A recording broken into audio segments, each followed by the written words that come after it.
Ni kusalimu kwa jina la Yesu Kristo, rafiki yangu katika Kristo. Leo tuna topiki. Topiki ya leo nasema hivi kwamba maono au ndoto hizi 11 unapoziona, jua mlango wa mbinguni umefunguka kwa ajili yako.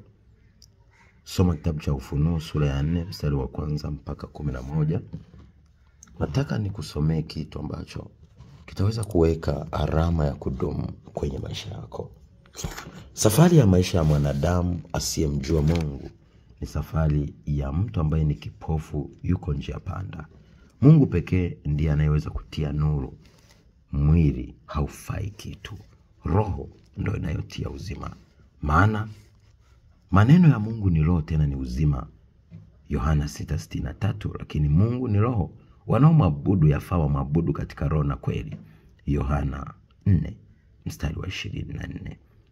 Sasa nataka nikusomee kabla ya kuangalia hayo maono ambayo yanaonesha mlango umefunguliwa kwa ajili yako mbinguni. Nataka tusome Ufunuo sura ya 4 mstari wa 1 mpaka 11 kwanza. Maandiko yanasema, baada ya hayo naliona, natazama mlango ukafunguka mbinguni, na sauti ile ya kwanza niliyoisikia kama sauti ya baragumu ikinena nami ikisema, panda hata huku, nami nitakuonesha mambo ambayo hayana budi kuwako baada ya haya. Na mara nalikuwa katika roho, natazama kiti cha enzi kimewekwa mbinguni, na mmoja ameketi juu ya kile kiti. Na yeye aliyeketi alionekana mithili ya jiwe la yasipi na akiki, na upinde wa mvua ulikizunguka kile kiti cha enzi ukionekana mithili ya zumaridi. Na viti 24 vilikizunguka kile kiti cha enzi, na juu ya viti naliona wazee 24 na wenye uhai wameketi, wamevikwa mavazi meupe, na juu ya vichwa vyao walikuwa na taji za dhahabu. Na katika kile kiti cha enzi kunako umeme na sauti na ngurumo. Na taa 7 za moto ziliwaka mbele ya kile kiti cha enzi, ndizo roho 7 za Mungu. Na mbele ya kile kiti cha enzi kulikuwa kuna mfano wa bahari ya kioo katika bilauri. Na katikati ya kile kiti cha enzi na pande zote za kile kiti walikuwako wenye uhai 4, wamejaa macho mbele na nyuma.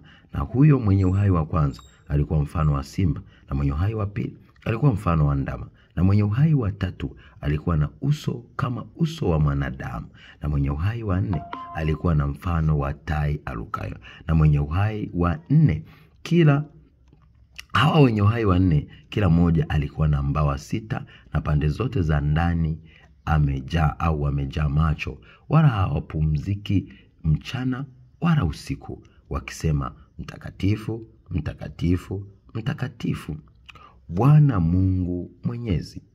Narudia tena, walikuwa wakisema hao wenye uhai wa 4, mtakatifu, mtakatifu, mtakatifu, na ni usiku kucha.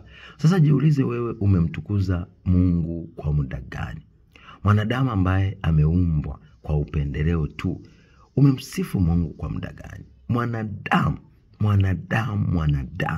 ni lini utaanza kumsifu Mungu? Hebu angalia, wenye uhai wa 4 wanamsifu Mungu usiku na mchana bila kupumzika. Kwa hiyo usipomsifu, usipomtukuza, usipomheshimu Mungu, wapo watakao mheshimu na wewe utaenda jehanamu ya moto. Kwa hiyo rudi kwenye misingi ya kimungu, mpende Mungu. Usiku na mchana wakisema, mtakatifu, mtakatifu, mtakatifu, Bwana Mungu Mwenyezi, aliyekuwako na aliyeko na atakayekuja. Na hao wenye uhai wanapompa yeye aliyeketi juu ya kiti cha enzi, unaona utukufu na heshima na shukrani, yeye aliye hai hata milele na milele, ndipo hao wazee na wenyewe 24 huanguka mbele zake yeye aketie juu ya kile kiti cha enzi, nao humsujudia yeye aliye hai hata milele na milele, nao huzitupa taji zao mbele ya kile kiti cha enzi, wakisema, umestahili wewe Bwana Mungu wetu kupokea utukufu na heshima na uweza, kwa kuwa wewe ndiwe uliyeviumba vitu vyote, na kwa sababu ya mapenzi yako vilikuwako navyo vikaumbwa. Sasa hebu jiulize, hawa wazee 24, kumbuka wana mavazi meupe, wamevaa mataji ya dhahabu na wanasujudu. Lakini wewe ukienda kanisani, hata kupiga magoti utaki, hata kumwabudu Mungu ukiwa ndani yako, wewe unaabudu kama bosi. Lakini kumbuka hawa ni bora kuliko wewe mara 10,000 mara 10,000 mara 10,000, kwa sababu ni watakatifu. Lakini wewe una kiburi, una majivuno, una ukaidi. Huwezi ukamsujudia Mungu aliye hai. Rafiki yangu, ni lini utabadilika? Tabia hii umeiga wapi? Mbona watu wanatakiwa wamwabudu Mungu, wamsujudu Mungu, wamtukuze Mungu aliye hai, wamuinamie? Geuka rafiki yangu, mpende Mungu, msujudie, mtukuze, mwambie wewe Mungu unastahili, maana kila kitu kimeumbwa kwa kusudi lako, na mimi hapa nipo kwa mapenzi yako.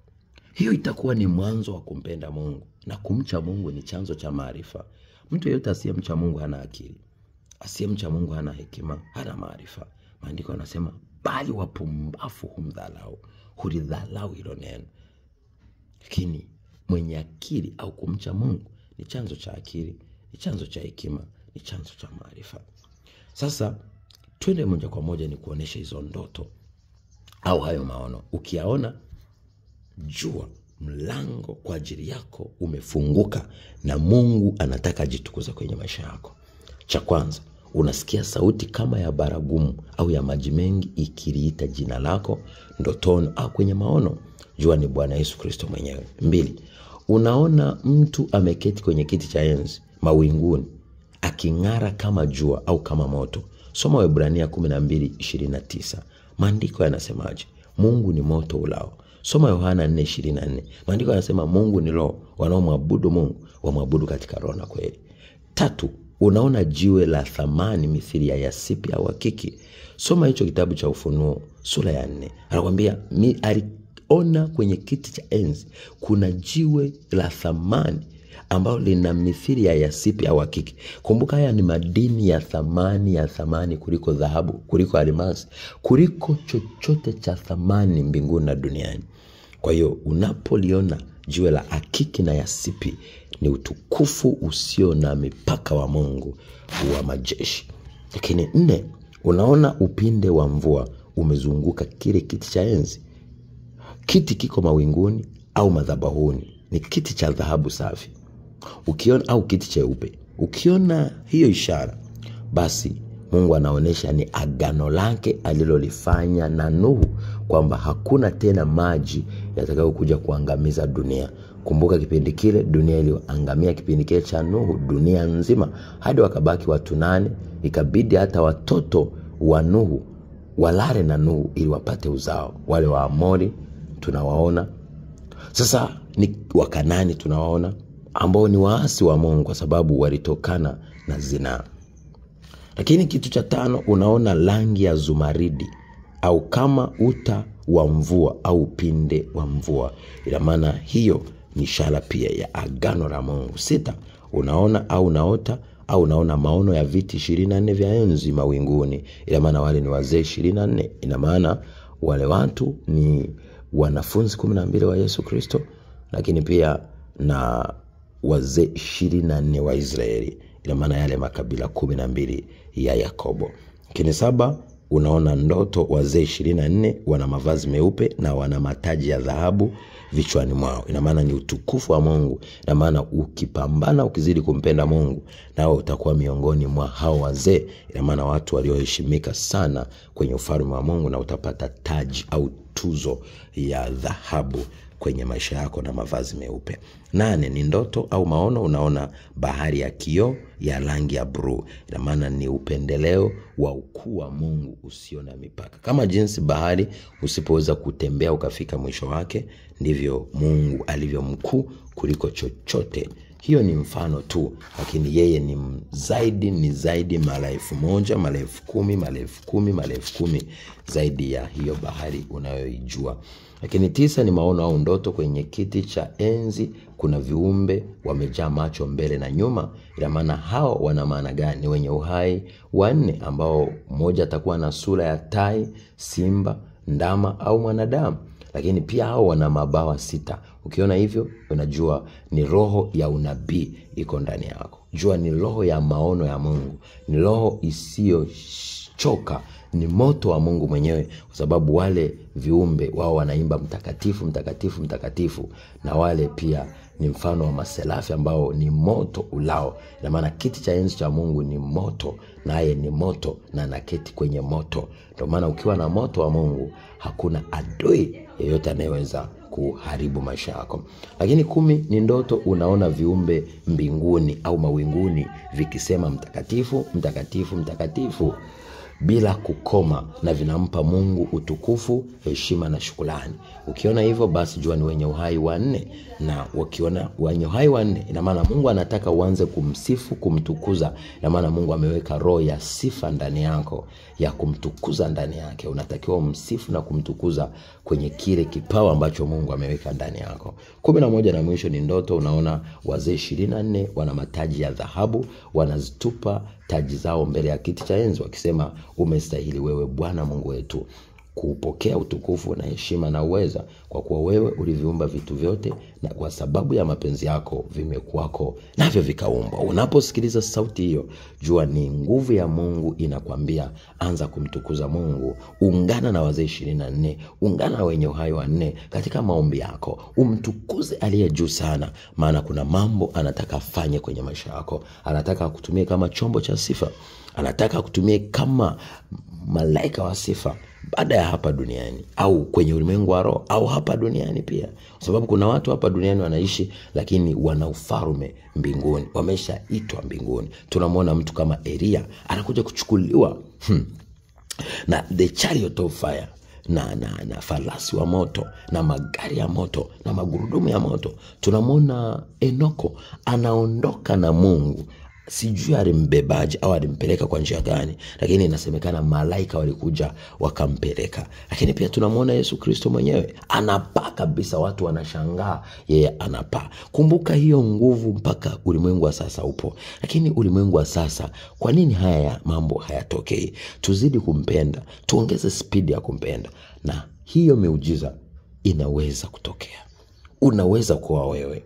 Usikate tamaa katika kumtafuta, mpende hata kama vita iwe kubwa. Kwa sababu tunaona hata Jezebel alitaka kumuua Elia, hada akatembea siku 40 akitembea kwenye chakula alicholishwa na kunguru.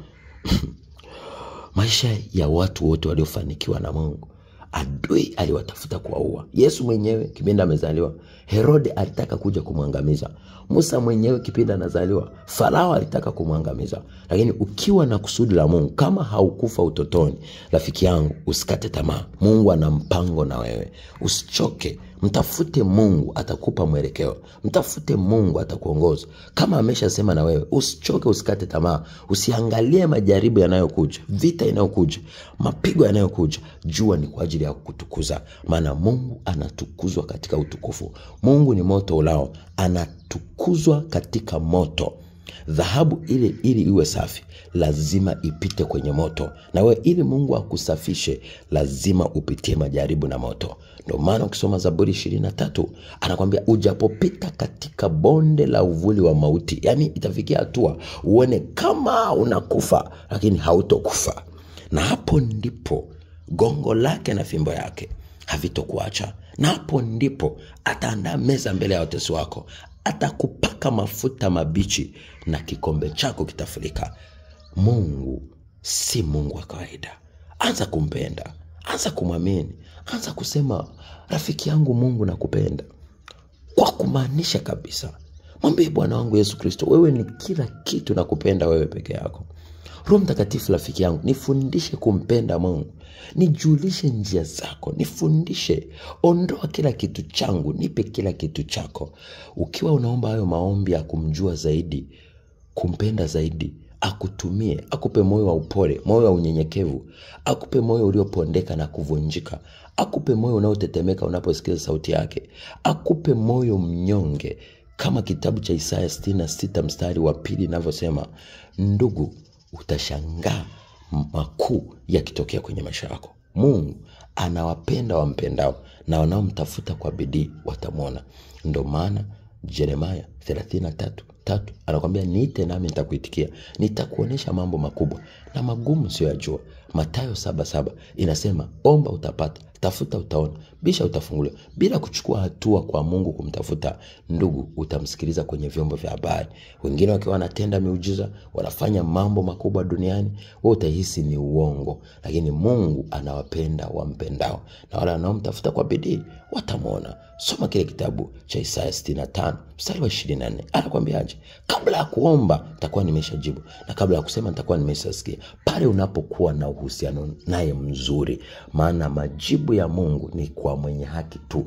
Mwenye haki ni yule anayeishi kwa imani. Akiwa na moyo wa kusitasita, Mungu hana furaha naye. Anaishi kwa imani ni yule anayesimamia neno lake na kulitenda na kulifanyia kazi. Ndugu yangu, badilika. Ndio maana Mathayo 5:19 anakuambiaje? Wale wanaochakachua mafundisho yake, neno lake wasilifundishe kama yeye anavyotaka, wale watakuwa wadogo kwenye ufalme wa mbinguni. Lakini pia akasema kwenye kitabu cha Mathayo 7:24, anakuambia wale wanaosikiliza maneno yangu na kuyatenda kama inavyotakiwa, wale watafananishwa na watu waliojenga nyumba zao kwenye miamba. Ina maana mafuriko yalipokuja, mvua zikanyesha, upepo ukavuma, ina maana anguko halikuweza kutokea kwenye nyumba ile, kwenye mwili ule, au kwa mtu yule, kwa sababu alikuwa amejengwa kwenye misingi imara. Lakini wale wanaosikiliza maneno ya Bwana wangu Kristo Yesu wasiyafanye, wanafananishwa na watu wapumbavu waliojenga nyumba zao kwenye nini? Kwenye mchanga, kwenye udongo tu, bila msingi. Mafuriko yakaja, upepo ukavuna, nguvu ya nyumba ile haikuweza kuhimili zile changamoto au majaribu, na anguko lao likawa kubwa. Ndio maana wewe ukiwa na imani legelege, majaribu yakija, utakimbilia kwa waganga, utakimbilia kuiacha imani, utaanza kumlaumu Mungu, utaanza kuteteleka. Ukiona hayo yote yanatokea, jua hujajengwa kwenye msingi imara. Kama upo kwenye kanisa, chunguza kwa nini. Kama upo kwenye madhabahu, chunguza kwa nini usitafute neno ukalisoma. Kwa nini usianze kumpenda Mungu na kumweka karibu? Kwa nini usipate muda wa kuomba na kufunga? Kwa nini usipate muda wa kuwa mtakatifu na kuacha dhambi? Kwa nini Mungu unamdhalau kwenye maisha yako? Badilika rafiki yangu, ni majira haya ya mwisho.